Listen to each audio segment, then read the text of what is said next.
এই কে চাই তোর এখানে? আপনার মেয়ে প্রিয়াকে চাই আমি। এটা কি দেখেছিস? আপনি মেরে মেরে ফেলে প্রিয়ার সঙ্গে দেখা না করে আমি যাবো না। এই তবে রে দাঁড়াও বাবা। এই, প্রিয়া, কেন কেন তুমি আমাকে পাগলের মতো ভালোবাসো? আমার বাবা আমার জন্য ছেলে দেখেছে, কালকে আমার বিয়ে। কেন তুমি আমাকে ভালোবেসেছিলে? ওসব মিথ্যে, যা এখান থেকে। ভালো থেকো প্রিয়া। তবে তোমার বিয়েতে সব থেকে দামি উপহারটা দেবো আমি।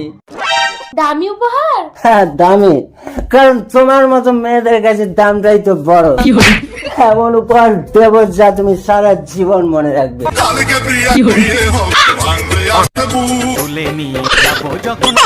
কি দেখছো প্রিয়া? কি ব্যাপার, এখানে এত ভিড় কেন? ও দাদা, এখানে এত ভিড় কিসের? আর ওই প্রতীক ছেলেটা একটা মেয়ের জন্য বিষ খেয়ে আত্মহত্যা করলো। প্রদীপ!